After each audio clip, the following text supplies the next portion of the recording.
जय हिंद क्लास 9। आज हमारा चैप्टर स्टार्ट होने वाला है नया एकदम वर्क एंड एनर्जी। ठीक है, आज थोड़ा सा बेसिक सा समझेंगे कि अगर मान लो कि अगर हम कोई परपेंडिकुलर चीज को लेकर सोचते हैं, है ना, कोई भी, या फिर मान लो कि अगर मैं स्ट्रेट लाइन को लेकर सोचता हूँ तो उस समय तुम्हारा वर्क का मतलब क्या होता है। और फिर उसके बाद कल के टाइम में हम लोग कल के बारे में सोचेंगे। अगर मान लो कि वही अगर वर्क मेरे को एक सर्टेन एक एंगल में देखना है तो कैसे होगा, तो उसके बारे में समझते हैं। तो सबसे पहले तो ये जानते हैं ना कि यार भैया वर्क होता क्या है, वर्क का मतलब क्या होता है, इसके बारे में समझेंगे तब हमें ज्यादा अच्छे से समझ में आएगा। देखो, हमें मालूम है कि फोर्स के डिफरेंट डिफरेंट वर्क होते हैं। फोर्स की वजह से हमको जो बॉडी होती है, जिस चीज पे बॉडी पे हम लोग फोर्स लगा रहे होते हैं, हमको कुछ ना कुछ वो बॉडी पे इफेक्ट दिखता है। तो हमने तीन चार टाइप के इफेक्ट पढ़ रखे थे। तो उनमें से एक इफेक्ट ये होता था कि बॉडी में जब भी फोर्स लगेगा तो बॉडी क्या करती थी, मूव करती थी। अब हो सकता था वो तुम्हारे इन डायरेक्शन मूव करे या away from the direction of force move करे, लेकिन हाँ ये जरूर होता था कि अगर कोई बॉडी में अगर फोर्स लग रहा है तो वो बॉडी मूव जरूर करेगी। तो जब कभी भी फोर्स लगाने पे अगर बॉडी मूव करती है तो उसमें हम लोग ये बोलते हैं कि यार उसमें काम किया गया, मतलब कि एक वर्क किया गया जिसकी वजह से तुम्हारी बॉडी क्या हुई, मूव हुई। और वर्क कराने के लिए मतलब कि एक फोर्स लगाने के लिए कि बॉडी मूव कर पाए, कहीं ना कहीं तुम्हारी एनर्जी भी रिक्वायर्ड हो गई, मतलब कि कहीं ना कहीं तुमने एक एनर्जी भी लगा दी, है ना।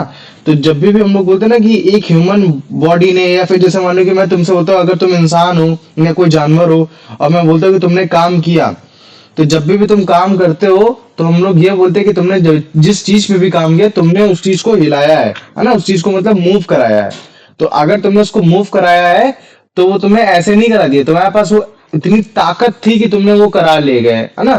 तो अब ये जो एनर्जी है इंसानों को, वो मतलब क्या कहते हैं, फूड से मिलती है। किससे मिलती है? तुम्हारे फूड से मिल जाती है। लेकिन अगर मान लो कि मैं बात कर देता हूँ अब एक मशीन की बात कर देता हूँ। मशीन जैसे फैक्ट्रीज में वर्क करती हैं, इन सब जगह वर्क करती हैं, तो वो भी क्या करती हैं, वो भी एक तरीके से मतलब फोर्स लगाती हैं। और जब वो फोर्स लगाती हैं तो जो उनमें बन रहे प्रोडक्ट्स होते हैं या फिर वो मशीन इटसेल्फ क्या करने लगती है, मूव करने लगती है। तो हम लोग क्या बोलते हैं कि यार मशीन देखो वर्क कर रही है। क्यों? क्योंकि वर्क करने की वजह से क्या होता है कि फोर्स की वजह से क्या होता है कि बॉडी मूव करने लगती है। तो भाई अगर मशीन वर्क कर रही है तो कहीं ना कहीं तो इस मशीन में भी एनर्जी का इस्तेमाल हो रहा है, एनर्जी की वजह से फोर्स लगा पा रही है। तो वो फिर एनर्जी कहाँ से मिल रही? तो वो एनर्जी इनको मिल रही है फ्यूल से मिल रही है। अब वो fuel in the form of petroleum हो सकता है, तुम्हारा कार्बन हो सकता है, ये सारी चीजें वो हो गया। तो भैया हम लोग यहाँ मतलब क्या कहते हैं, वर्क को हम लोग एनर्जी से क्यों पढ़ना चाह रहे हैं, मतलब कि आप ठीक है ये बता दो कि मतलब क्या कहते हैं कि वर्क ये वो होता है जिसकी वजह से कोई भी बॉडी पे अगर फोर्स लगाते हैं तो बॉडी मूव करती है। तो हम लोग एनर्जी क्यों बोल रहे हैं कि हाँ भैया अगर वर्क ने काम किया तो एनर्जी ने सपोर्ट किया, क्योंकि ऐसा होता है जनरली हम ये बोलते हैं कि अगर तुमने जितना भी काम किया होगा ना, तुमने उतनी ही मतलब क्या कहते हैं एनर्जी को यूटिलाइज किया होगा। इसका मतलब क्या है कि जो तुम्हारा वर्क है, वर्क किसके इक्वल हो रखा है, तुम्हारे जस्ट एनर्जी के इक्वल हो रखा है। मतलब कि जितनी तुमने एनर्जी लगाई है उतनी ही तुमने वर्क किया है, या फिर जितना तुमने वर्क किया है तुमने उतनी एनर्जी को यूटिलाइज कर लिया है। मतलब कि इनकी जो दोनों की जो क्वांटिटी होगी वो क्या हो जाएगी, एकदम इक्वल हो जाएगी। तो पहले मेरे को बताओ ये वर्क और जो तुम्हारे एनर्जी के बीच में जो मैंने एक कंसेप्ट एक रिलेशन देने की कोशिश की, ये चीज समझ में आ गया कि नहीं आ गया बताओ? आ गया ना? आ आ गया। गया, ठीक, चलो। अब देखो एवरीडे लैंग्वेज में मतलब कि ऑर्डिनरी लैंग्वेज में जब भी हम लोग वर्क को बोलते हैं तो जनरली लोग क्या सोचते हैं, भैया फिजिकल वर्क, है ना, कि मैं यहाँ जा रहा हूँ, मैं वहां जा रहा हूँ, मैं बॉटल उठा रहा हूँ, ये सब कर रहा हूँ ना, वो हो गया। या फिर कुछ लोग क्या बोलते थे, यार बहुत ज्यादा मेंटल वर्क है, मैं तो बहुत परेशान हो गया, ये सारी चीजें हो गई। लेकिन फिजिक्स के सेंस में जो तुम्हारा मतलब क्या कहते हैं वर्क होता है, वो केवल एक ही चीज होता है कि कभी भी फोर्स की वजह से बॉडी में मोशन होना, बस वो है। उसके केस में कोई मेंटल वाला केस नहीं होता, कोई फिजिकल वाला केस नहीं होता, बस केवल उसकी एक ही मीनिंग है कि work is mean to produce a motion in a body. क्या? A work is mean to produce motion in a body, किसी भी बॉडी में मोशन को प्रोड्यूस करना। अब वो मोशन कैसे प्रोड्यूस होगा? थ्रू फोर्स प्रोड्यूस होगा, ये है। तो फोर्स लगाने के लिए आपने कहीं ना कहीं एनर्जी लगाई होगी, तो वो जो एनर्जी होती है वही आपके वर्क के एकदम जस्ट क्या हो जाती है, इक्वल हो जाती है। यही है। एग्जाम्पल के तौर पे वही मैंने बता दिया, जैसे अब इतने सारे और भी ले लो एग्जाम्पल के तौर पे। जैसे मान लो कि मैं बोल देता हूँ कि ट्रेन है। अगर मान लो कि ट्रेन सिंपल अगर खड़ी हुई है तो क्या हो रही है, कोई भी वर्क नहीं कर रही है ना, क्योंकि वो मूव ही नहीं कर रही है। लेकिन अगर मान लो उसी ट्रेन के अंदर एक इंजन है, अब उस इंजन ने क्या किया, अपने आप को स्टार्ट किया, और स्टार्ट करने के बाद क्या हुआ, ट्रेन मूव करने लगी, तो मूव कर रही है, तो इसका मतलब क्या है कि कहीं ना कहीं तो फोर्स लग रहा होगा, और वो फोर्स कहां से आ रहा है, तुम्हारे इस इंजन से आ रहा है। और इंजन फोर्स क्यों लगा पा रहा है, क्योंकि इसको एनर्जी दी जा रही है ना, मूव करने के लिए, और वो energy in the form of fuel उसको मिल रही है ना, ये। तो इसका मतलब है कि इंजन की वजह से तुम्हारा जो मोशन हुआ है बॉडी में, वो थ्रो फोर्स हुआ है, और वो फोर्स कहां से मिल रहा है, उसको एनर्जी से मिल रही है। इसी वजह से हम लोग बोलते थे कि हाँ देखो देखो, जो तुम्हारी ट्रेन का इंजन है वो तुम्हारा काम कर रहा है, वो वर्क कर रहा है। इवन तुम्हारा हॉर्स कार्ट हो गया, अगर हॉर्स कार्ट या फिर जैसे मान लो कि बुल कार्ट हो गया, मतलब कि क्या, बैलगाड़ी, इन सब की मैं बात कर रहा हूं, है ना। तो जब ये बैलगाड़ी में बैल जब अपना फोर्स लगाते हैं, जब वो फोर्स लगाते हैं तब जाके वो मूव करती है। और अगर वो मूव कर रही है, अगर वो कोई डिस्टेंस पे चल पा रही है, तो हम लोग बोलते हैं कि हाँ देखो भाई, बैलों ने आज बहुत काम किया, अरे भाई आज घोड़ों ने बहुत ज्यादा काम किया, है ना। तो वो काम इसी वजह से कर पाए, क्यों, क्योंकि उन्होंने उतना ही काम किया जितना ने उतनी एनर्जी उस काम में लगाई है। तो इस चीज को हमेशा याद रख लेना, जितना भी तुम वर्क डन करते हो, वर्क को डन करते हो, मतलब कि काम को करते हो, वो तुम्हारा मतलब जितनी तुमने एनर्जी यूटिलाइज की उसके जस्ट बराबर होती है, ना तो कम ना तो ज्यादा। इसी वजह से बोलते हैं energy can not be created nor be destroyed. Even तो एक एग्जांपल और होता है, उसके बारे में अभी हम लोग और अच्छे से पढ़ेंगे।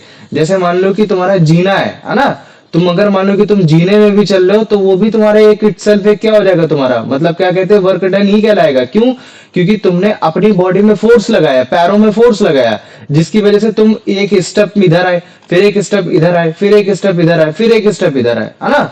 तो यहाँ क्या हो रहा है, तुम्हारी बॉडी भी मूव कर रही है। मूव क्यों कर रही है, क्योंकि भैया आपने फोर्स लगाया है, तो वो फोर्स लगाया तो इसका मतलब है कि मैंने काम किया होगा। तो मैं क्या बोल देता हूँ कि देखो आज मैंने बहुत काम किया है, मैं सीढ़ियों से ऊपर नीचे मैंने काफी काम किया है। तो कोई बोलेगा कि यार बहुत ताकत लग गई होगी, तो उसने बोला कि हाँ उतनी ताकत लगी जितना मैंने काम किया। तो इसका मतलब क्या है कि भैया work done is equal to what, क्या हो जाएगा आपका, मैंने जितनी भी एनर्जी यूटिलाइज कर रखी है, ना तो कम ना तो ज्यादा, ये हो गया। ठीक है, तो इस चीज को याद रख लो। अगर तुम्हें ये जानना है कि तुमने कितना काम किया, तो ये तो हम या तो एनर्जी के थ्रू निकाल लें कि हमने कितनी एनर्जी इस्तेमाल कर ली है। एनर्जी को जो यूनिट होती है उसको बोला जाता है जूल बोला जाता है। ठीक है, इस चीज को अभी बाद में याद भी कर लेंगे। तो या तो ये जान लो कि तुमने कितनी एनर्जी यूटिलाइज कर ली है। लेकिन अगर तुम्हें मालूम नहीं कि तुमने कितनी एनर्जी यूटिलाइज कर ली है, तो उस बेसिस पे हम लोग वर्क डन निकाल सकते हैं। और वो चीज दो चीजों पर डिपेंड कर रहा है। अगर तुम ध्यान से देखो तो वर्क डन तो सबसे पहले इस चीज पे मैटर कर रहा है कि तुमने कितना फोर्स लगाया है ना। क्योंकि अगर तुम जितना ज्यादा फोर्स लगाओगे, मान लो कि एक छोटी सी कार है, अगर उसको तुम मतलब क्या कहते हैं कि छोटा सा धक्का देते हो, छोटा सा फोर्स लगाते हो, तो हो सकता है कि वो ए पोजीशन तक जाए। लेकिन अगर मान लो कि इस बार तुमने इसको थोड़ा और ज्यादा फोर्स लगा दिया, और अगर और ज्यादा फोर्स लगा दिया, तो हो सकता है कि वो बी पोजीशन तक चली जाए। तो इसका मतलब क्या है कि वर्क डन जितना भी तुमने किया वो डायरेक्टली किसके प्रोपोर्शनल है, तुम्हारे वो फोर्स के मैग्नीट्यूड पे प्रोपोर्शनल है कि तुमने कितने फोर्स लगाया, कम लगाया या ज्यादा लगाया।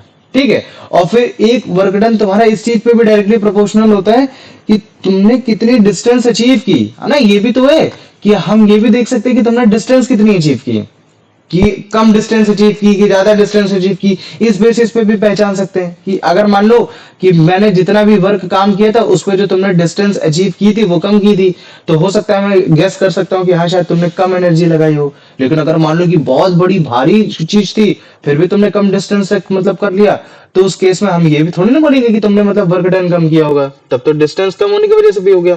तो हम ये बोलते हैं कि हाँ देखो, वर्क डन तुम्हारे फोर्स के भी डायरेक्टली प्रोपोर्शनल है और तुम्हारे डिस्टेंस के भी डायरेक्टली प्रोपोर्शनल है।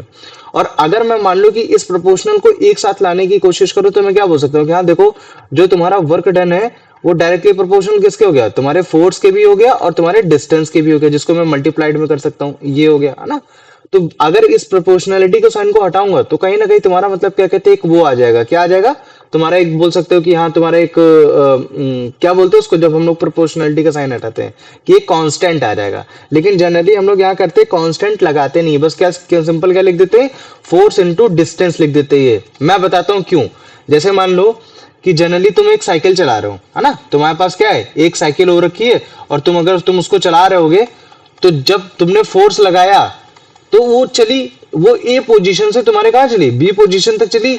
लेकिन रुक क्यों गई? तुमने बी पोजीशन क्यों बोला? भैया आगे भी तो हो सकता था, सी भी तो हो सकता था, डी भी तो हो सकता है, लेकिन तुम्हें मालूम है कि अगर कोई भी बॉडी अगर ग्राउंड में चल रही है, एयर में चल रही है, तो कहीं ना कुछ तो रेजिस्टेंट रहता ही रहता है। तो वो रेजिस्टेंस क्या करेगा? उस बॉडी को ऑब्वियसली से रोकेगा ही रोकेगा, है ना। इसी वजह से मतलब क्या कहते हैं, उस कांस्टेंट को हम लोग मतलब क्या कहते हैं, एज अ रेजिस्टेंस के फॉर्म में भी ले सकते हैं कि अगर कभी भी कोई भी बॉडी अगर मूव कर रही है, ग्राउंड में मूव कर रही है, तो वो कुछ डिस्टेंस तक ही मूव कर पा रही है। वो डिस्टेंस के बेसिस पे भी हम लोग पता लगा सकते हैं कि हाँ उस पर कितना फ्रिक्शन लग रहा है, या फ्रिक्शन की वजह से कितना डिस्टेंस वो अचीव कर पा रही है, तो वो कितना काम कर रही है। ये हो गया। तो पहले मेरे को बताओ, ये work done equal to force into distance, जिसको या फिर मैं work equal to force into distance F into S भी लिख सकता हूँ। यहाँ एस डिस्टेंस का मतलब है एस, फोर्स का मतलब है एफ, और वर्क डन का मतलब है डब्ल्यू। तो ये वाला जो रिलेशन है W is equal to F into S, ये सब कुछ समझ में आ गया कि नहीं आ गया? पहले मेरे को इतना बताओ। हाँ भैया। आ गया ना? इसको पर्टिकुलरली जैसे मैंने ये डायग्राम में ऐसे बनाया ना, तुम उसको और अच्छे से बना सकते हो कि मान लो कि ये बॉल है भैया, इस बॉल में मैंने एक फोर्स लगाया, तो ये इनिशियल इसकी पोजीशन थी, लेकिन ये जो तुमने सिंबल बनाया ये फोर्स से बनाया। तो जैसे बनाया तो ये बॉडी में क्या है, एक मोशन आया, तो तुम ऐसे दिखाओगे कि भैया बॉडी में मोशन आ गया। अब ये बॉडी यहाँ जाके पहुंच गई, तो तुम क्या बताओगे इसकी ये फाइनल पॉइंट हो रखा है ना। ये क्या हो रखा है? इसका फाइनल पॉइंट हो रखा है। तो भैया यहाँ से लेकर यहाँ तक इसने डिस्टेंस को अचीव किया है। तो एक मतलब कि तुमने कितना काम किया है कि जिसकी वजह से एक इनिशियल पॉइंट से फाइनल पॉइंट तक बॉडी जा पाई है, तो तुम क्या बोलोगे कि भैया वो वर्क डन आपका किसके इक्वल हो जाएगा, कि हमने कितना फोर्स लगाया है और उसने कितना डिस्टेंस को अचीव किया है ना। ये हो गया। तो पहले मेरे को बताओ इतना समझ में आ गया कि नहीं आ गया? और कुछ कुछ बुक्स में यही तुम्हारा जो डिस्टेंस लिख रखा है उसकी जगह तुम्हारा क्या पता डिस्प्लेसमेंट भी लिख रखा हो, ठीक है। तो कुछ अलग नहीं है, वो बात बराबर ही है, ठीक है। इस चीज को याद रख लेना। तो क्या हो जाएगा, work done equal to force into displacement, या work done equal to force into distance, वो बात बराबर ही है, उसमें कोई अलग चीज नहीं है। तो पहले मेरे को बताओ इतना समझ में आ गया कि नहीं आ गया, या इसमें किसी को कोई डाउट है? आ गया। आ गया, चलो वेरी गुड। तो अभी चलो आ जाओ, ठीक, इतना आ गया। चलो आओ अब एक चीज और देखते हैं, इसकी यूनिट निकालते हैं, है ना। यूनिट मतलब कि भैया हमने कितना काम किया उस चीज की यूनिट तो निकालना सीखते हैं। तो अभी हमने वर्क डन का फॉर्मूला देख लिया। वर्क डन का फॉर्मूला क्या होता है भैया? फोर्स इंटू डिस्टेंस, या फिर मैं फोर्स इंटू डिस्प्लेसमेंट भी बोल सकता हूँ, लेकिन चलो कोई बात नहीं भैया, मैं डिस्टेंस ही लिख देता हूँ। ये हो गया। तो अभी अगर तुम ध्यान से देखोगे तो बताओ फोर्स की यूनिट क्या होती है? फोर्स को हम लोग कैसे मापदंड कर सकते हो? उसका क्या होता है फोर्स का यूनिट? न्यूटन। क्या होता है तुम्हारा? न्यूटन होता है। और डिस्टेंस का क्या होता है तुम्हारा? मीटर होता है। तो इसका मतलब क्या हो गया? तो कभी भी अगर तुमसे कोई बोलता है कि मुझे बताओ कि तुम्हारी वर्क डन की यूनिट क्या होती है, तो तुम क्या बोल सकते हो? न्यूटन पर मीटर बोल सकते हो। क्या बोल सकते हो उसको? न्यूटन पर मीटर, जिसमें न्यूटन कैपिटल एन में और मीटर ये। तो तुम ऐसा बोलोगे कि हाँ वर्क डन की यूनिट है न्यूटन पर मीटर हो रखी है। लेकिन भैया अभी आपने एक और भी चीज बताई थी मुझे कि आप जितना काम करते हो वो जस्ट किसके इक्वल होता है, कि आपने कितनी एनर्जी यूटिलाइज कर रखी है ना। और आपने मेरे को बताया कि भैया एनर्जी को जो यूनिट होती है वो जूल के बराबर होती है। तो इसका मतलब मैं ये बोल सकता हूँ कि भैया वो जो जूल होता है वो जूल भी मतलब क्या कहते हैं कि आपके न्यूटन मीटर के स्क्वायर होता है, न्यूटन मीटर के स्क्वायर, वो न्यूटन मीटर के इक्वल होता है। बताओ मुझे इतना समझ में आ गया कि नहीं आ गया? बताओ इतना आ गया? तो इसका मतलब क्या है हाँ कि भैया। ये वाला जो मैंने यहाँ कंसेप्ट निकाला है, इस कंसेप्ट से निकालने का फायदा ये है कि तुमको इतना पता चल जाएगा कि तुमने कितनी एनर्जी लगाई है, कितनी ताकत लगाई है, वो हमें पता चल जाएगा। कैसे? अगर जैसे मान लो कि मैं बोल देता हूं कि तुम्हें 1 जूल की वैल्यू निकालनी है, मैंने बोल लिया कि तुम्हारे पास फोर्स की चलो वैल्यू तुम अपने हिसाब से रख लो, डिस्टेंस की अपने हिसाब से वैल्यू रख लो, लेकिन कुछ ऐसी वैल्यू रखो कि जिसमें जो तुम्हारा ये जो जूल की वैल्यू है ना, वो जूल की वैल्यू कितनी आए, वो 1 ही आए। तो तुम क्या बोलोगे? भैया फोर्स मतलब न्यूटन होता है, तो न्यूटन की वैल्यू 1 रख देते हैं, है ना। और डिस्टेंस की भी वैल्यू हम उसको भी क्या रख लेते हैं? 1 ले लेते हैं। तो इससे क्या होगा कि अगर मैं इसके हिसाब से अगर फॉर्मूले में रखूंगा WF/S, तो ये कितना हो जाएगा आपका?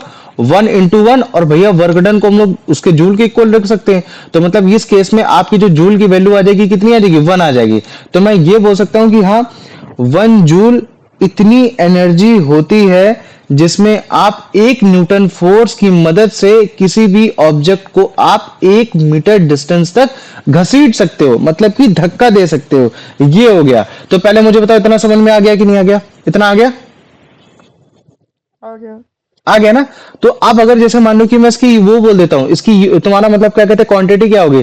तो देखो वर्क डन की जो तुम्हारी क्वांटिटी होती है वो तुम्हारे एनर्जी के टर्म में कन्वर्ट की जाती है। और जूल में कभी भी कोई भी डिस्टेंस का वो नहीं होता, डिस्टेंस का कोई भी रोल नहीं होता, मतलब कि किसी भी तरीके का तुम्हारे डायरेक्शन का रोल नहीं होता। एनर्जी मतलब तो एनर्जी। इसी वजह से जो तुम्हारे वर्क डन की जो तुम्हारी क्वांटिटी लिखी जाती है वो कौन सी लिखी जाती है, तुम्हारी स्केलर क्वांटिटी लिखी जाती है। क्या लिखी जाती है, स्केलर क्वांटिटी लिखी जाती है। ये इसमें हम लोग मतलब क्या कहते हैं, जब तुम 11th क्लास में रहोगे तो तुमको ये दो, अगर मान लो कि दोनों अगर वेक्टर क्वांटिटी है तो फिर उसका मतलब जब भी अगर बीच में कभी डॉट आता है तो जो ओवरऑल वैल्यू होती है वो तुम्हारी स्केलर हो जाती है। वो बाद में समझ में आएगा तुम लोग को। लेकिन अभी तुम इतना जानो कि यहाँ वर्क डन जो है ना वो इन द टर्म ऑफ हम लोग एनर्जी में कन्वर्ट करके उसकी यूनिट के हिसाब से हम लोग उसकी क्वांटिटी बताते हैं कि वो स्केलर होगा कि वेक्टर होगा। और हमें मालूम है कि भैया क्वांटिटी या तो आपकी स्केलर हो सकती है या तो वेक्टर हो सकती है। लेकिन इस टर्म में यहाँ में क्या पता चलता है कि भैया ये स्केलर है, क्योंकि जूल जो होता है वो आपकी एनर्जी होती है और एनर्जी कभी भी किसी भी डायरेक्शन के रोल पे डिपेंड नहीं करती है। ये तो पहले मेरे को बताओ, इतना समझ में आ गया कि नहीं आ गया, या इसमें किसी को कोई डाउट है? ये कि यूनिट कैसे निकाला भैया आपने, आ गया? इतना आ गया? हाँ भैया। आ गया, हाँ चलो भैया। ठीक, वेरी गुड। अच्छा मुझे बताओ, अगर मान लो कि किसी भी सेंस में अगर मेरे को मतलब क्या कहते हैं कि वर्क डन की वैल्यू अगर मेरे को जीरो निकालनी है ना, मान लो तो वर्क डन की वैल्यू जीरो निकालनी है, तो कभी भी ऐसा हो सकता है कि मैं कभी भी फोर्स लगा रहा हूं तो उसकी वैल्यू जीरो हो जाए? कभी भी फोर्स की वैल्यू जीरो हो सकती है? बताओ, अगर मैं फोर्स लगा रहा हूं तो। हो सकता है। जैसे एग्जांपल, वर्क डन 0 होना होगा ना। हाँ वर्क डन जीरो मैं बोल रहा हूँ कि वर्क डन जीरो हो सकता है, लेकिन मैंने बोला कि कभी भी तुमने अगर किसी बॉडी पे फोर्स लगाया है, ठीक है, तो क्या फोर्स लगाया तो इसका मतलब क्या है? फोर्स पॉजिटिव हो सकता है, निगेटिव हो सकता है, लेकिन क्या कभी न्यूट्रल हो सकता है, कभी जीरो हो सकता है? बताओ मुझे। नहीं। नहीं हो सकता। लेकिन ये पॉसिबल जरूर हो सकता है ना कि मान लो कि अगर तुमने किसी बॉडी पे फोर्स लगाया वो मूव ही नहीं की हो। क्यों? क्योंकि तुमने जितनी एनर्जी लगाकर तुमने उस पर वर्क किया है वो उतनी कैपेबल है ही नहीं कि वो उस बॉडी को क्या करा सके, मूव करा सके, मतलब कि उसको एक डिस्टेंस दे सके। तो इसका मतलब क्या है, डिस्टेंस की वैल्यू उस समय क्या हो जाएगी, जीरो हो जाएगी। बताओ मुझे, हो जाएगी ना?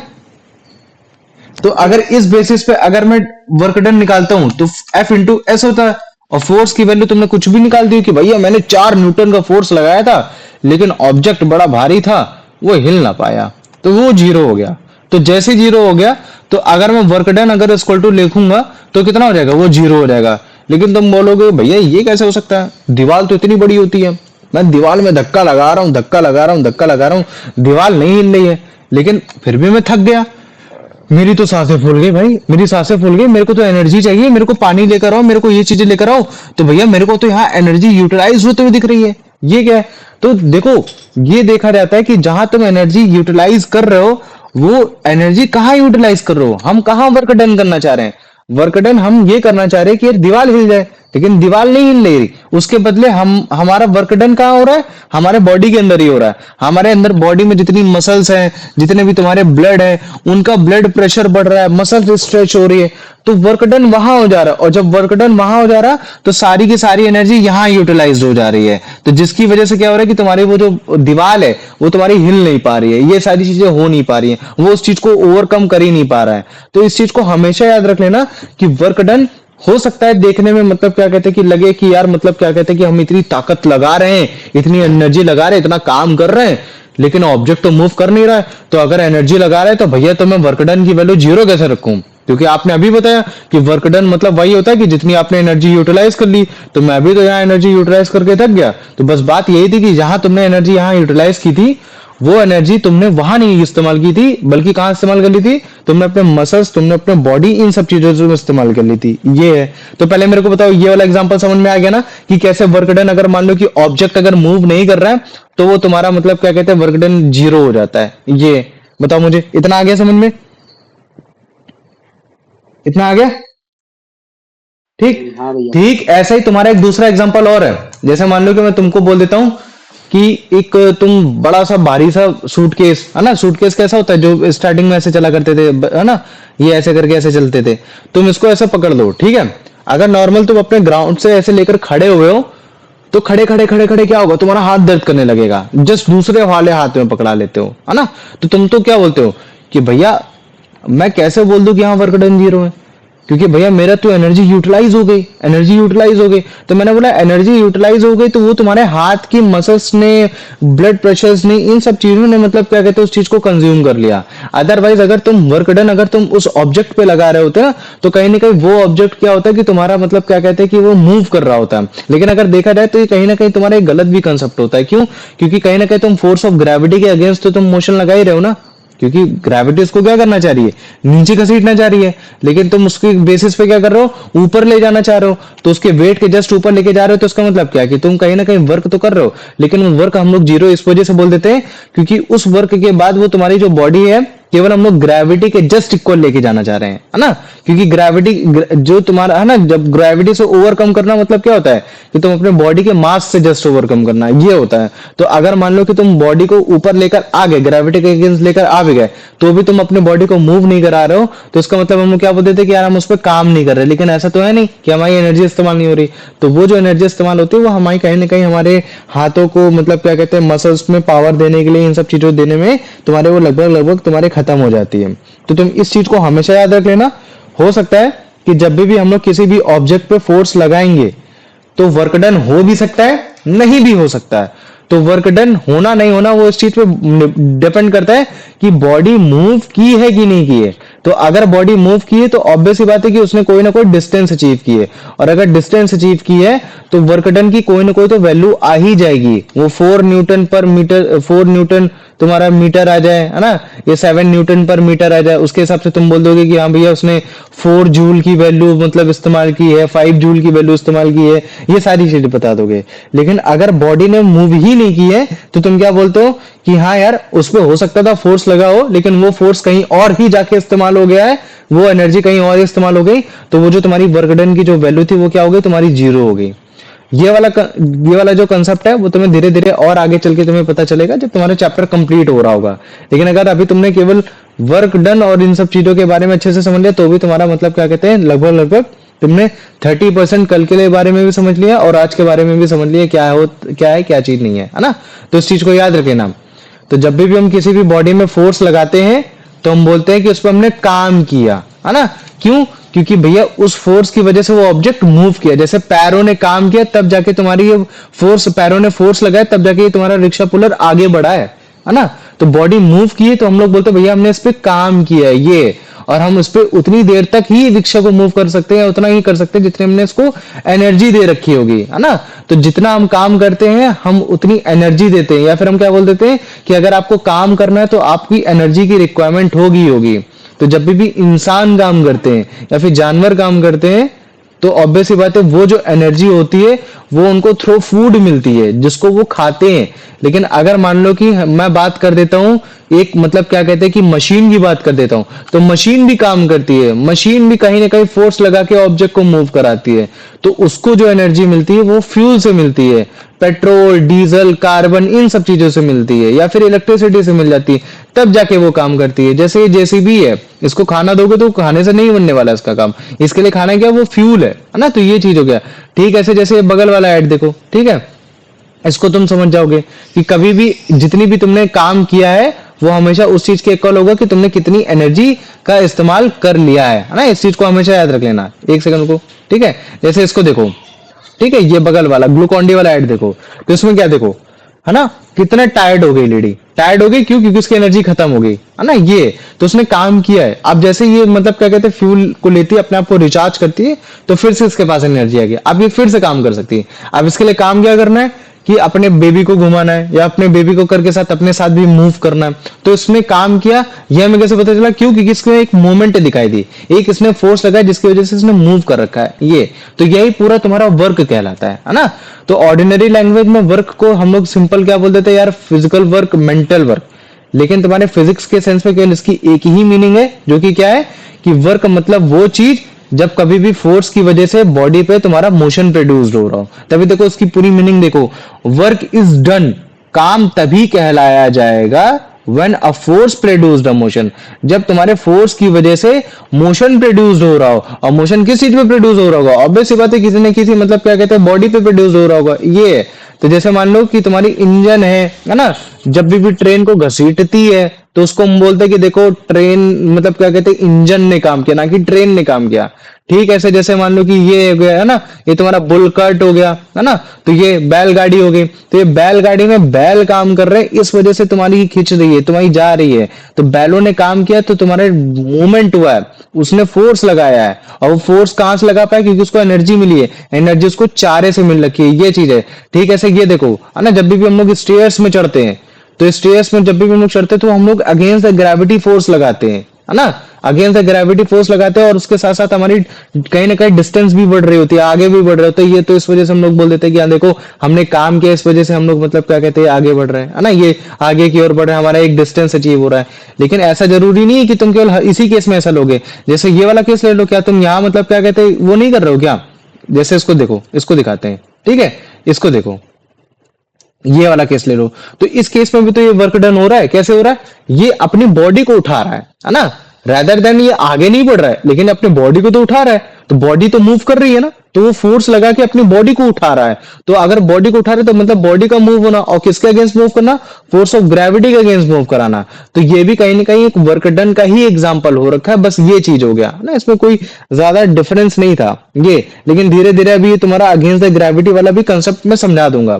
तो याद रख लो, तो जो वर्क डन है किसी भी बॉडी पे फोर्स लगाने पे दो चीज पे डिपेंड करता है ना, क्योंकि हम लोग क्या बोलते हैं कि work done by a force, है ना, कि फोर्स की वजह से तुम कितना वर्क कर पाए हो, कि कम फोर्स पे ज्यादा काम कर पाए हो या ज्यादा फोर्स पे कम काम कर पाए हो, वो दो चीज पे डिपेंड कर रहा है कि तुमने कितना फोर्स लगाया। पहली बात तो यही समझ में आ गई, और दूसरी ये चीज समझ में आ गई कि जो भी तुमने फोर्स लगाया है तो उस चीज की वजह से तुम्हारी बॉडी ने कितना डिस्टेंस मूव किया है उस डायरेक्शन में, है ना, ये सारी चीजें हो गई।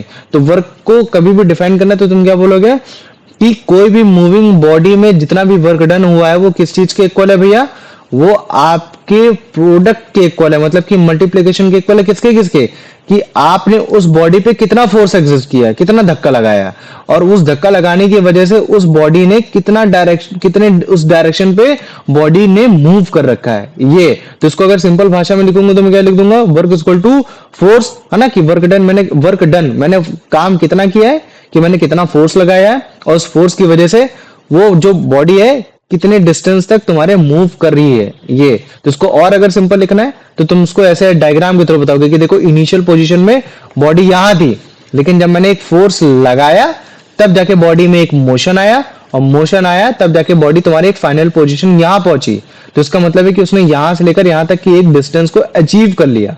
तो अगर उसने इस डिस्टेंस को अचीव कर लिया तो मैं बता सकता हूँ कि उसने वर्क डन कितना कर रखा है। तो वर्क डन मतलब कि भैया काम उसने इतना किया कि इस फोर्स की वजह से इतनी दूर तक वो जा चुकी है। तो यही तुम्हारा हो जाएगा work is equal to force into distance, है ना, कि अगर किसी भी बॉडी पे अगर तुम फोर्स लगा रहे हो और अगर वो कितने डिस्टेंस तक मूव कर रही है तो उस हिसाब से तुम बताते हो कि हाँ वर्क जो होता है वो उसके फोर्स इनटू डिस्टेंस के जस्ट इक्वल होता है, या फिर तुमने कितना एनर्जी इस्तेमाल कर ली जिसकी वजह से तुम्हारी एक बॉडी इस पोजीशन से आ गई। तो हमेशा वर्क जितना भी काम करते हो वो तुम्हारे एनर्जी के इक्वल ही होता है ना। जैसे यहाँ देखो तुमने क्या किया, तुमने बॉडी को मोशन दिया, बॉडी मूव की है, तो एक पोजीशन से दूसरे पोजीशन गई है, तो इसका मतलब तुमने कहीं ना कहीं वर्क किया। क्यों? क्योंकि बॉडी का मूव होना जरूरी था, तो यहाँ बॉडी मूव कर गई। और अगर तुमसे मैं पूछूं कि कितने इसमें एनर्जी इस्तेमाल हुई, तो तुम क्या बोलोगे, कुछ नहीं भैया, वर्क की वैल्यू निकाल लो, वर्क मतलब फोर्स इनटू ये डिस्टेंस की वैल्यू निकाल लो, बाद में उसको हम लोग मतलब क्या कहते हैं जूल के टर्म में आंसर लिख देंगे, तो वही हमारी आंसर हो जाएगा, वही हमारा ये हो जाएगा।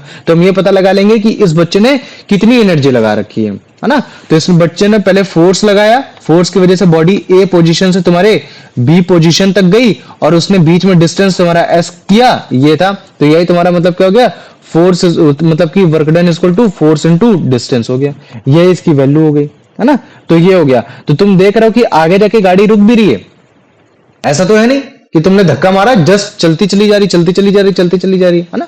तो इस चीज को हमेशा याद रख लेना कि अगर कभी भी बॉडी, अगर कभी भी कोई भी अगर उस पर फोर्स लगाते हो, खासकर अगर वो बॉडी ग्राउंड में, तो कुछ ना कुछ जो वर्क होता है वो तुम्हारे टोटल बॉडी पे नहीं लगता, कुछ वर्क तुम्हारे अगेंस्ट द फ्रिक्शन काम करने पे ही लग जाता है। और अगर वो फ्रिक्शन को अगर तुम ओवरकम नहीं कर पाए तो फिर बॉडी तुम्हारी रुक भी जाती है। जैसे ये देखो, फोर्स लगा रहा है, बॉडी मूव करा रहा है, लेकिन अगर मान लो कि अब ये स्टॉप कर दे पेंडलिंग, अगर पेंडलिंग को स्टॉप कर देगा तो तब तक तो बॉडी मूव कर रही है, मूव कर रही है, लेकिन अगर उसको और रोक देगा तो फिर क्या होगा, बॉडी रुक गई, है ना ये। तो अब ये उतनी डिस्टेंस तक मूव नहीं कर पा रहा है ना। तो इस चीज को याद रखना, हम लोग फोर्स लगाते हैं, बॉडी भी लगाते हैं, लेकिन अगर बॉडी कहीं ना कहीं ग्राउंड में है या फिर कहीं ज्यादा तेज हवा चल रही है तो कुछ ना कुछ तुम्हारा मतलब कि कांस्टेंट की वैल्यू जो होगी या फिर मान लो कि जो भी तुम्हारा उस जगह का जो भी तुम्हारा फ्रिक्शन है, एयर फ्रिक्शन है या ग्राउंड फ्रिक्शन है, वो लगकर उस बॉडी को क्या कर देगा, रोक देगा। ये चीज हो गया है ना। तो ये समझ लो इस चीज को। लेकिन हो सकता है कि काफी और किताबों में तुम्हारे इस जगह डिस्प्लेसमेंट भी लिख रखा हो फॉर्मूले में, तो कोई अलग नहीं, तो तुम ऐसे भी लिख सकते हो कि work done in a moving body, मतलब कि किसी बॉडी अगर मूव करी तो उस पर हमने इतना काम किया है, जो कि किसके इक्वल है, तुम्हारे प्रोडक्ट के, कि तुमने कितना फोर्स लगाया है और उस बॉडी में कितना डिस्प्लेसमेंट आया है, कि एक जगह से दूसरी जगह में उसमें कितना डिस्प्लेसमेंट किया है, कितना मूव कर रखा है, ये चीज हो गया। तो बाकी दोनों की बात बराबर ही है ना। आ जाओ अब इसका आंसर बता दो Divyanshu.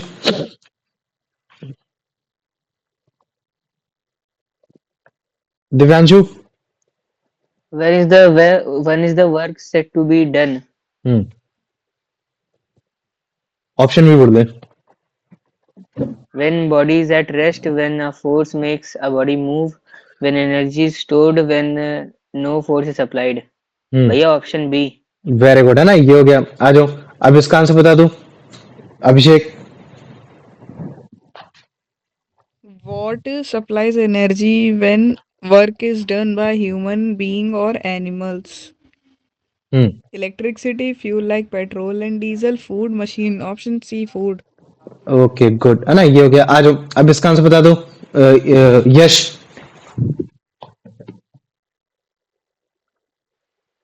What happens to energy when work is done? Hmm. Option C. क्या सी पढ़ो। An equal amount of energy is used up. Very good, है ना, ये हो गया। आ जाओ कुलदीप इसका आंसर बताओ। In physics, when is work said to be done? When a force produces motion. Good, है ना, ये हो गया। आ जाओ अब इसका आंसर बता दो Divyanshu. Which of the following is an example of work being done? भैया option C, a horse pulling a cart. है ना। हाँ देखो, अगर ये ऑप्शन देखोगे, स्टैंडिंग स्टिल मतलब मूव नहीं कर रहा, डिस्टेंस नहीं अचीव कर पा रहा, तो मतलब भैया वर्क डन यहाँ नहीं हो रहा। बी ऑप्शन में भैया बुक टेबल में रखी हुई है ना, उठा के रखी नहीं है, मतलब रखी हुई है, मूव नहीं करी, तो उसका मतलब वर्क डन यहाँ भी भैया जीरो है। और अगर पर्सन सो रहा है, हिल नहीं रहा ज्यादा, तो उसका मतलब है कि वहां भी वो क्या हो रहा है कि काम नहीं हो रहा है ना, वर्क डन क्या हो रखा है, जीरो हो रखा है। लेकिन बी ऑप्शन में, सी ऑप्शन में क्या, कि भैया कार्ट पुल किया जा रहा है, मतलब कि जो तुम्हारी गाड़ी है उसको पुल किया जा रहा है विद अ हॉर्स। तो पुल कर रहा है मतलब घसीट रहा है, तो कहीं ना कहीं वो मूव कर रही है, तो मूव करी तो डिस्टेंस अचीव करी है, और अगर डिस्टेंस अचीव करे तो इसका मतलब है कि इस पे काम हो रहा है ना। तो मतलब कि भैया यहाँ वर्क बीइंग डन, मतलब कि यहाँ काम हुआ है। आ जाओ अब इसका आंसर बता दो अभिषेक। The work done by force on a body depends on which two factors?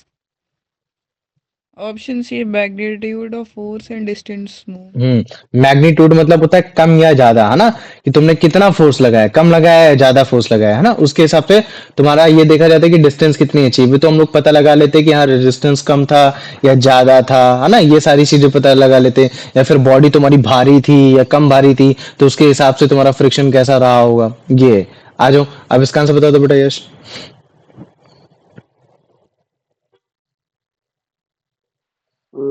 How work is defined in physics? The force and distance. भैया option C, product of force and distance moved in the direction of force. Good, है ना, ये हो गया। आ जाओ अब इसका answer बता दो Kuldeep. If a force F moves a body through a distance S, what is the work done? Option D. कौन सा D. पढ़ा करना, पूरा पढ़ लिया कर। Work equals to force into distance. Good, है ना, ये हो गया। आ जाओ अब इसका आंसर बता दो Divyanshu. When a body is moved on the ground by applying a force, the work is done against which force? बताओ बताओ।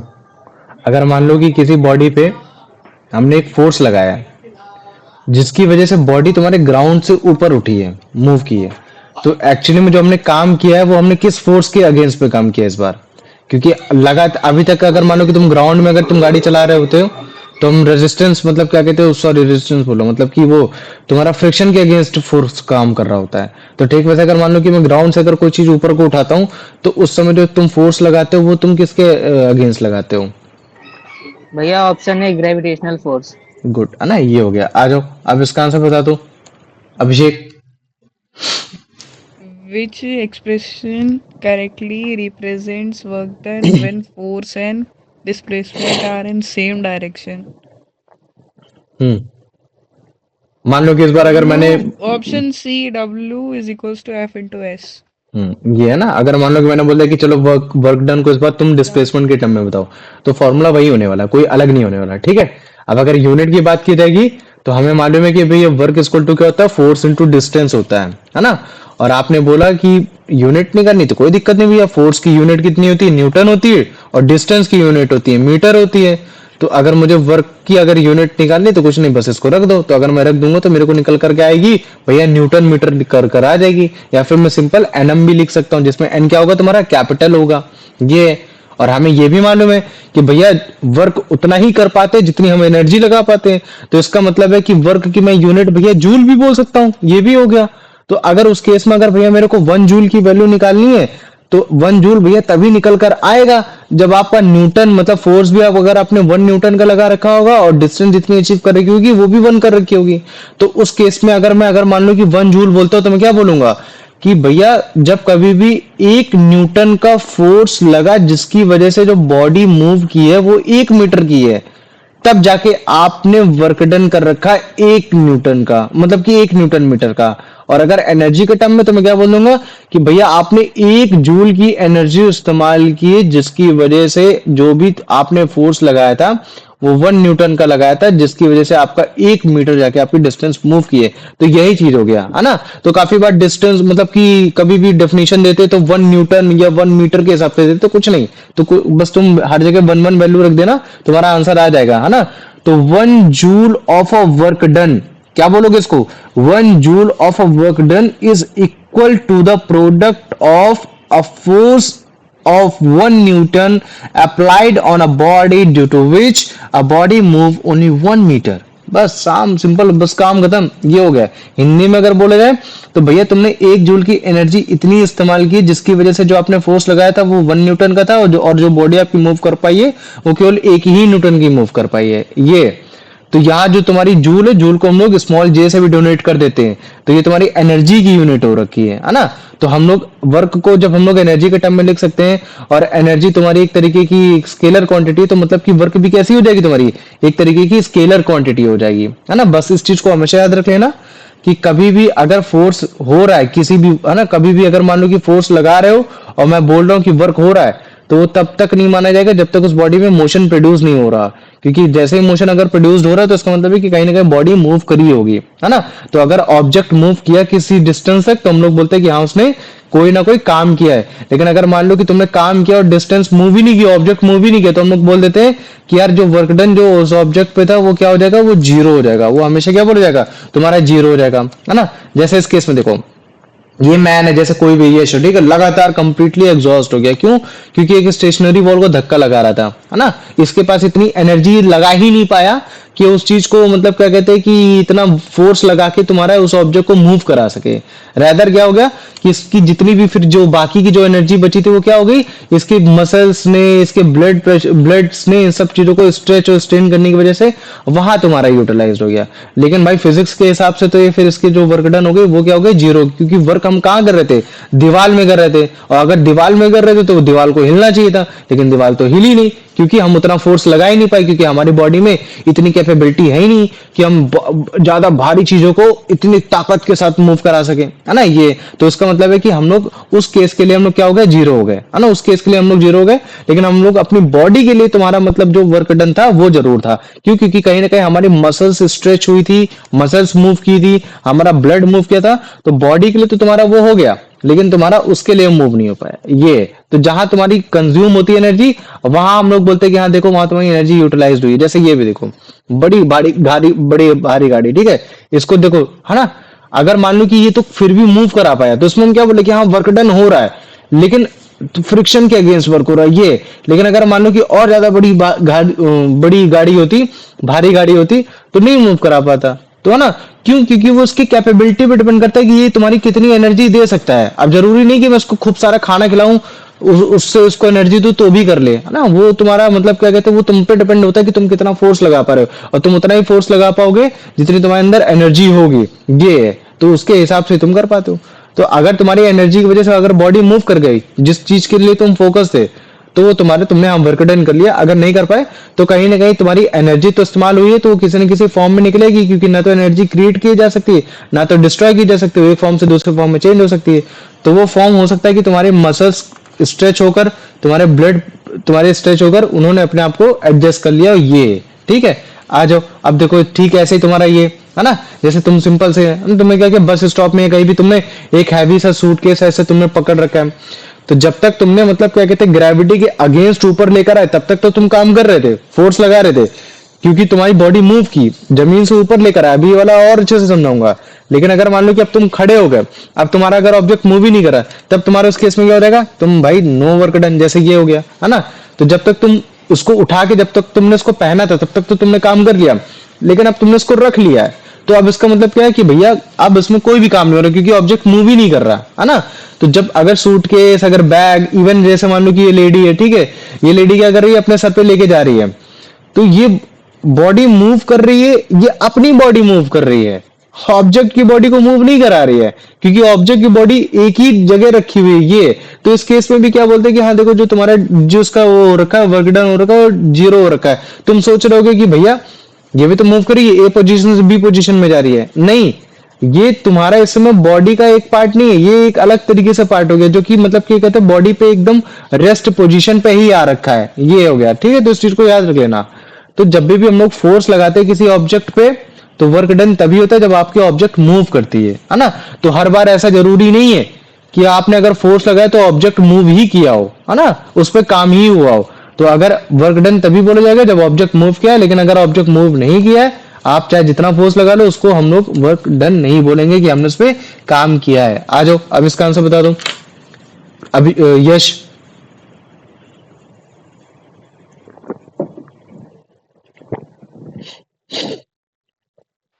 यश। What is the SI unit of work? Hmm. Option C, joule. Good, क्या हो जाएगा तुम्हारा, joule हो गया। आ जाओ, अब इसका आंसर बता दो, ये दिव्यांशु।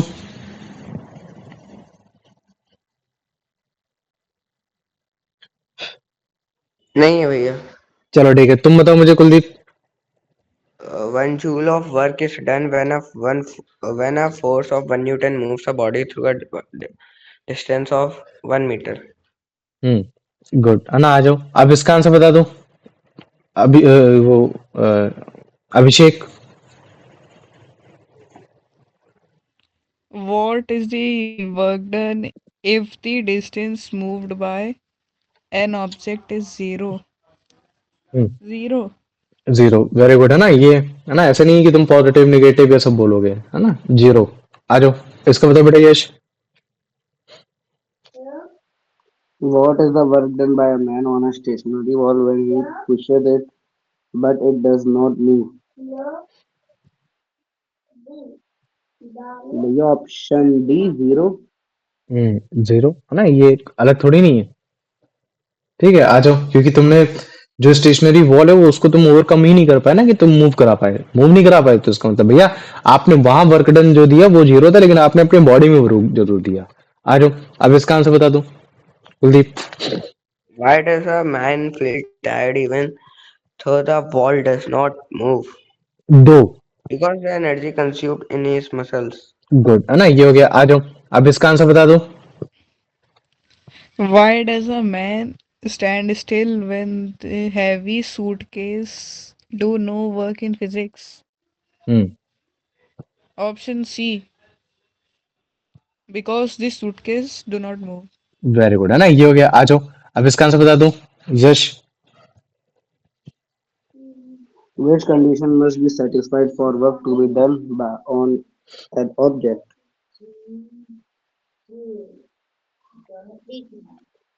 भैया option C, hmm, object must do move due to the force. Very good, आ जाओ अब इसका आंसर बता दो Kuldeep. What is the work done if a force is applied but the object does not move? No work. No work है ना ये।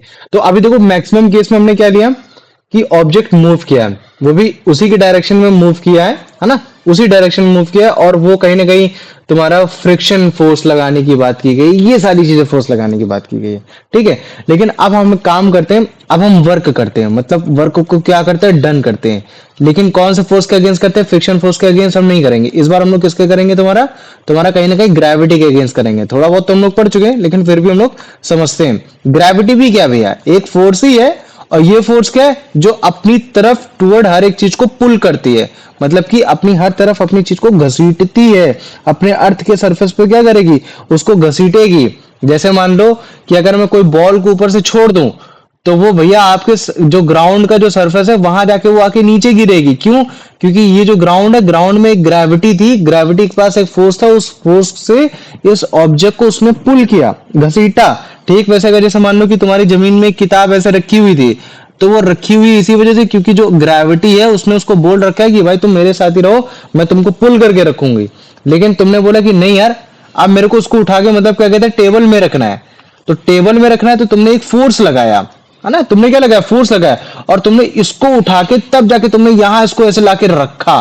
तो मतलब कि क्या, तुमने ग्रेविटी के अगेंस्ट में काम किया है ना, ग्रेविटी के अगेंस्ट में काम किया है। और जब तुमने ग्रेविटी के अगेंस्ट में काम किया, तब क्या है कि तुमने एक डिस्टेंस को ना अचीव करके तुमने क्या एक अचीव किया, तुमने एक हाइट को अचीव किया है। समझ पा रहे हो नहीं समझ पा रहे हो, यहां तुमने किस चीज को अचीव किया, तुमने एक हाइट को अचीव किया है। हम लोग जब भी कोई ऑब्जेक्ट को हम लोग आगे की ओर उसकी डायरेक्शन में ले जाने की बात करते हैं, तब हम लोग बोलते हैं यार उसने डिस्टेंस को अचीव किया है। लेकिन देखो जब भी हम लोग ग्रेविटी के अगेंस्ट पे अगर कोई काम कर रहे होते हैं, तब हमारी बॉडी का हाइट का अचीव करना बोलते हैं मैटर होता है, क्या उसने हाइट को अचीव किया नहीं किया। तो अगर मान लो कि कभी भी कोई भी चीज में अगर हम फोर्स लगा रहे हैं और ग्रेविटी के अगेंस्ट फोर्स लगा रहे हैं, और अगर हम लोग हाइट अचीव कर लिए और उससे ज्यादा हाइट अचीव नहीं कर पा रहे, तो हम लोग तुरंत बोल देते कि हाँ वर्क डन क्या हो गया भैया, जीरो हो गया। केस ले लो, वही तुम्हारा सूटकेस वाला केस ले लो। सूटकेस के केस में क्या था, पहले सूटकेस जमीन में रखा था, अब तुमने उसको उठा के ऊपर रख लिया।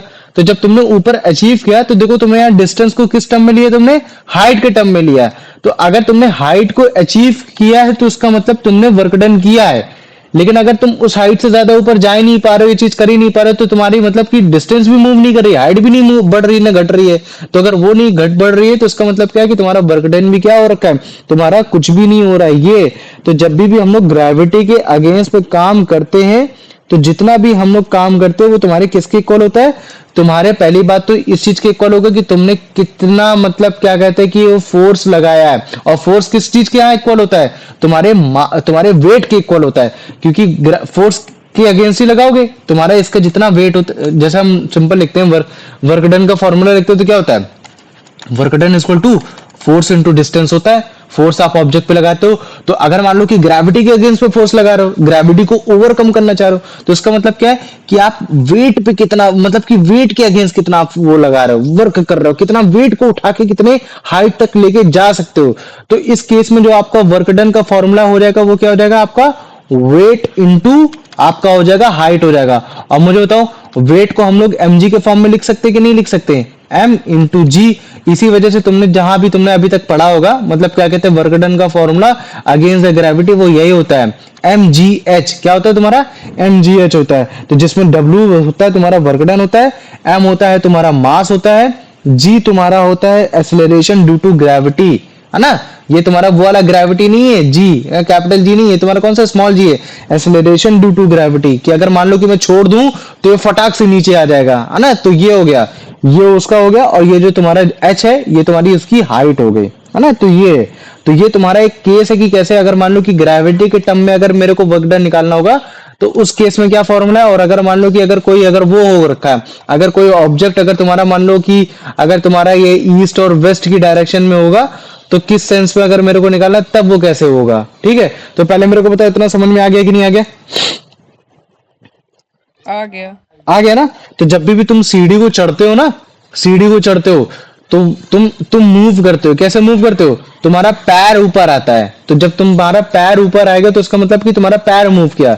लेकिन पैर कैसे मूव किया है, अगेंस्ट द ग्रेविटी मूव किया है।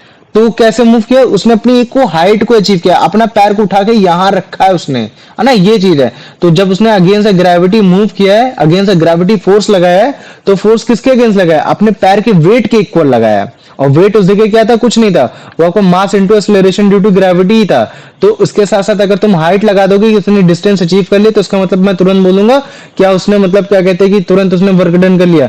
लेकिन अगर मान लो कि मैं बोलता हूँ कि चलो ठीक है, तुम यहाँ थे, यहाँ से उठ के यहाँ आके खड़े हो गए, अब स्टैंड स्टिल हो गए, मूव ही नहीं कर रहे, तो अगर तुम मूव नहीं कर रहे तो इसका मतलब तुम हाइट नहीं अचीव कर रहे ग्रेविटी के अगेंस्ट, और अगर हाइट नहीं अचीव कर रहे ग्रेविटी के अगेंस्ट तो तुम कोई वर्क भी नहीं कर रहे हो, है ना। तो ये तो कभी भी अगर नेचुरल अगर सिंपल से अगर बोला जा रहा है वर्क डन, तो फॉर्मूला ये लगाना, लेकिन अगर ग्रेविटी के अगेंस्ट में बोला जाएगा तो ये तुम mgh वाला फॉर्मूला लगाओगे। अभी इसके बारे में और अच्छे से पढ़ेंगे, इसकी दिक्कत मतलब आज तो एकदम छोटा सा बेसिक सा बता रहे हैं, इसके बारे में हम लोग अभी और अच्छे से पढ़ा करेंगे, है ना, आगे आगे जाके और भी टॉपिक्स है इसको लेकर। तो तुम्हारा जब भी कभी भी अर्थ अगर फोर्स लगाती है अपनी तरफ, हर एक चीज को घसीटती है, तो हम लोग उसको बोलते हैं फोर्स ऑफ ग्रेविटी, है ना। तो ग्रेविटी, फोर्स ऑफ ग्रेविटी अर्थ लगाती है, जिसकी वजह से हर एक चीज उसके सरफेस पे मतलब क्या कहते हैं खिंची हुई होती है। तभी हम लोग कभी भी अगर लिफ्ट करते हैं कोई भी बुक को या टेबल से, तो हम ये बोलते हैं कि हाँ देखो फोर्स के अगेंस्ट हम लोग वर्क कर रहे हैं, फोर्स के अगेंस्ट वर्क कर रहे हैं। और फोर्स के अगेंस्ट वर्क तभी करेंगे जब उस ऑब्जेक्ट ने एक हाइट अचीव की होगी।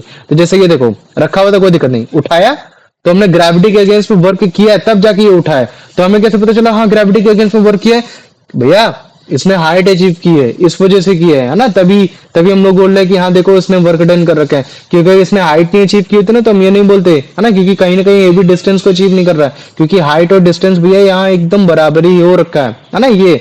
तो अगर किसी भी बॉडी को आप वर्टिकली लिफ्ट करते हो, ऊपर उठाते हो, तो हम बोलते एक फोर्स लगाना पड़ेगा, है ना। और वो फोर्स तुम्हारे किसके इक्वल होगा, जस्ट तुम्हारे बॉडी के वेट के इक्वल होगा, है ना। तो जब भी बॉडी के वेट के इक्वल होगा तो वही तुम्हारा मतलब क्या कहते हैं कि बताएगा कि हाँ तुमने मतलब क्या कहते हैं कि कितना मतलब वर्क किया है, कितना वर्क नहीं किया है। तो जब भी वर्क हम लोग ग्रेविटी के अगेंस्ट में लगाते हैं, तो जितना भी वर्क लगाते हैं वो किसके इक्वल होता है, तुम्हारे बॉडी के वेट के इक्वल होता है।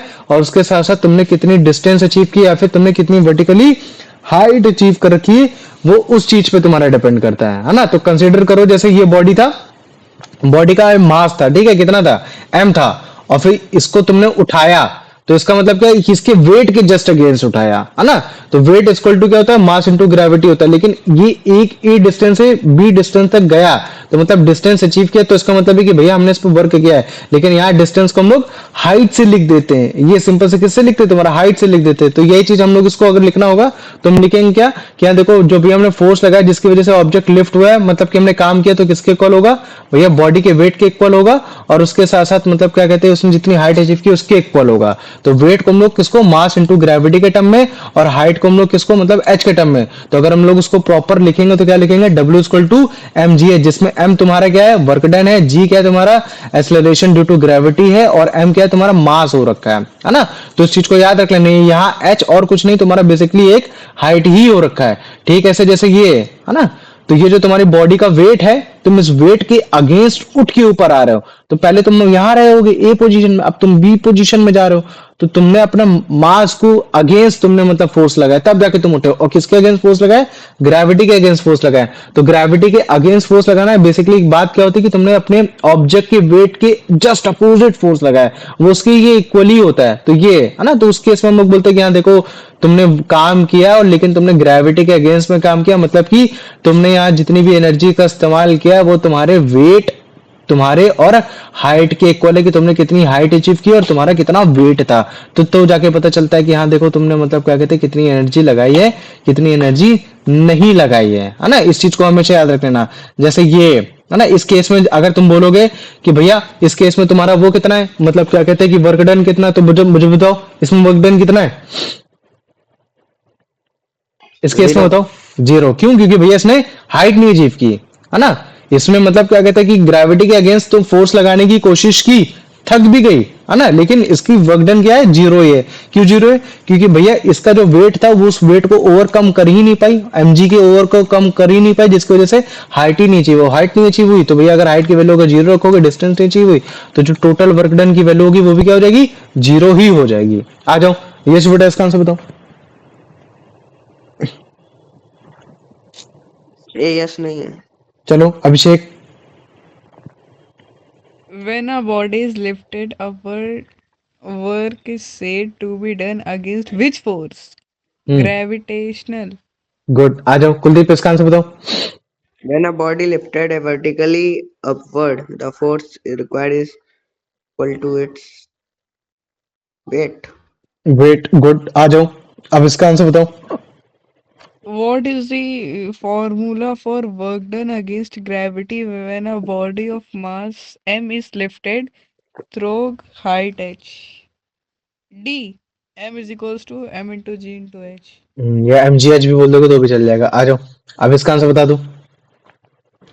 A man of mass m climbs stairs of vertical height h. The work done by the man is m into h. अच्छा तुम बताओ मेरे को।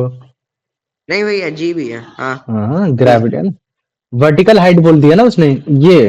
हाँ आ जाओ अब इसका आंसर बता दो।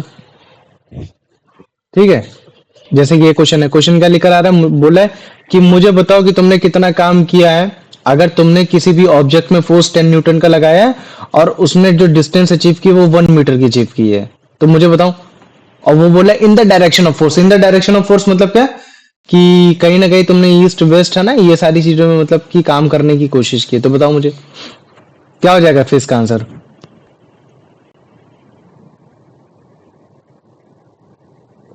10 joule. 10 जूल, वेरी गुड है ना। क्या हो जाएगा भैया, अगर ध्यान से देखा जाए तो भैया यहाँ फोर्स की वैल्यू कितनी होगी भैया, 10 न्यूटन हो गई। और आपका मतलब क्या कहते हैं डिस्टेंस की वैल्यू कितनी होगी भैया, 1 मीटर हो गई। और वर्क इक्वल टू क्या होता है भैया, फोर्स इंटू डिस्टेंस होता है, तो मतलब कि 10 न्यूटन इंटू 1 मीटर। तो ये आपका आ गया मतलब क्या कहते हैं 10 न्यूटन मीटर आ गया। तो ये work work done equal to आपका 10 न्यूटन मीटर पर है। और वर्क को भैया हम लोग जूल के टर्म में भी लिख सकते हैं।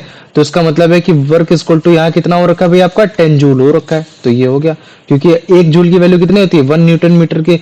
अगर न्यूटन भी अगर एक है और अगर मीटर भी एक है, तो इसका मतलब है कि अगर यहाँ वर्क, अगर मैं वर्क को अगर जूल के टर्म में बताना चाहूँ तो मैं इसको क्या बोल सकता हूँ कि भैया आपने 10 जूल की एनर्जी का इस्तेमाल कर लिया, जिसकी वजह से आपने जितना भी फोर्स लगाया था 10 न्यूटन का, तब जाके आपका ऑब्जेक्ट 1 मीटर मूव किया है। ये तो वर्क डन यहाँ तुमने जूल के टर्म में आंसर ऐसे निकाल लिया। तो तुम पता लगा सकते हो क्या तुमने कितना काम किया कितना काम नहीं किया है। समझ में आ गया कि नहीं आ गया, पहले मेरे को इतना बताओ। हाँ इतना आ भैया। गया है ना, ये बहुत छोटा सा कंसेप्ट था, कोई बड़ा सा नहीं है ना। तो देखो इसमें भी सेम ऐसा ही लिख रखा है ये।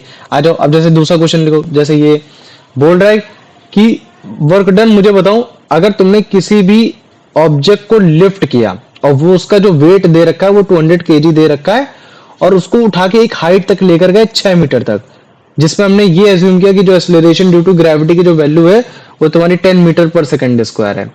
तो मुझे बताओ कि तुमने कितना काम किया है। तो मुझे सब सब पता चल रहा है कि अगर उसने एक वर्टिकल हाइट को अचीव किया तो इसका मतलब क्या है कि हम लोग ये किसके फोर्स, हम लोग ये जो वर्क डन कर रहे हैं ये हम लोग किसके अगेंस्ट कर रहे हैं, ग्रेविटी के अगेंस्ट कर रहे हैं कि नहीं कर रहे हैं। और ग्रेविटी के अगेंस्ट तुम्हारा फोर्स लगाना मतलब कि वेट के जस्ट अगेंस्ट, मतलब कि वेट तुम्हारा फोर्स किसके इक्वल हो जाएगा, वेट के इक्वल हो जाएगा। तो अगर उस केस में अगर मान लो कि मैं वर्क डन को लिखूंगा तो वर्क डन का फॉर्मूला क्या हो जाएगा बताओ मुझे,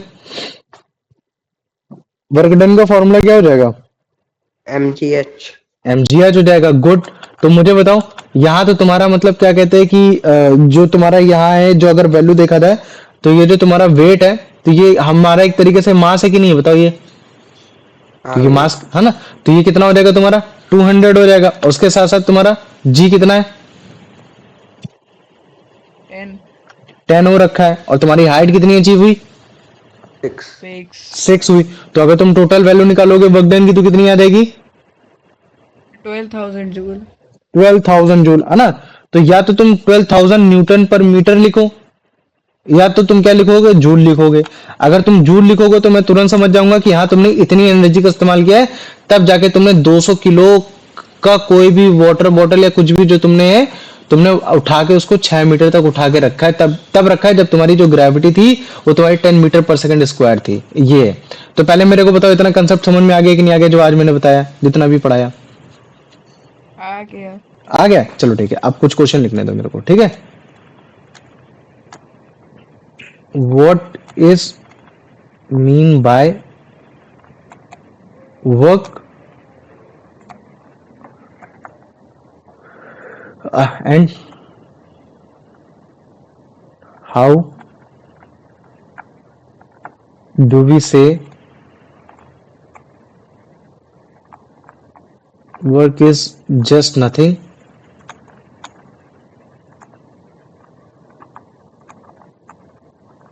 It is a energy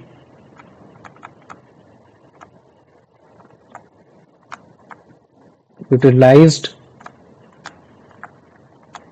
to do work, है ना? तो तुम वर्क को बताओगे कि वर्क क्या होता है, तो उसमें बोलोगे कि वर्क मतलब कि कोई भी काम जिसमें अपने बॉडी को मतलब क्या कहते हैं कि मूव कराया है। मूव कराया तो कहीं ना कहीं आपने उसमें एक फोर्स लगाया। फोर्स लगाने के लिए आपको एक एनर्जी का इस्तेमाल होता है, और अगर एनर्जी का इस्तेमाल होता है तो इन टर्म्स ऑफ फ्यूल ले सकते हो, खाना ले सकते हो, ये सब है। तो आप उतनी ही एनर्जी का इस्तेमाल करते हो जितनी आप फोर्स लगा पाते हो, या फिर आप उतना ही फोर्स लगा पाते हो जितने आप एनर्जी को इस्तेमाल कर पाते हो। इसी वजह से जो आपको जो एनर्जी होती है, जो वर्क होता है, वो आपका जस्ट इक्वल ही होता है, वो कुछ अलग नहीं होता। तो ये तुम्हारा क्या हो जाएगा, 2 मार्क्स का हो गया। ठीक है, क्वेश्चन नंबर 2 हो जाएगा, what is the definition of work. ठीक है, what is the what is the what is the work, what is the work, what is the work। ठीक है, नहीं नहीं नहीं, है ना, इसको कैसे लिखता हूँ। ठीक है, what factors depends on works, है ना। does work can be zero, how। ठीक है, ये तुम्हारा 3 मार्क्स का हो गया। ठीक है, आ जाओ। अब उसके बाद अगर जैसे मान लो कि ये क्वेश्चन नंबर 3। ठीक है, what is the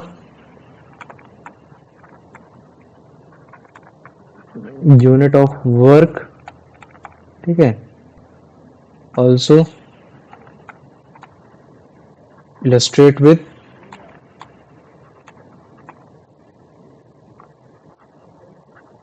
joule concept, है ना। ये हो गया, आ जाओ, ये तुम्हारा आराम से 2 मार्क्स का हो गया। ठीक, अब उसके बाद तुम्हारा आराम से 4th question, how work done against the gravity and in what cases where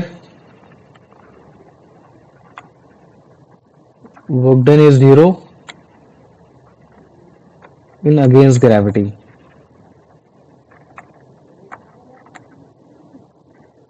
ये हो गया आराम से। ठीक है, 3 मार्क्स का हो गया। Question number 5। ठीक है, make a numerical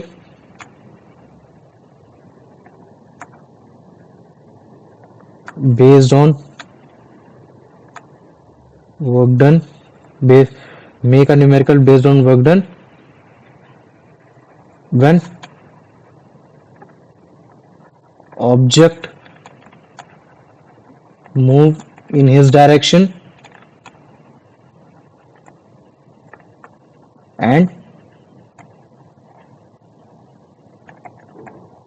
against the direction of gravity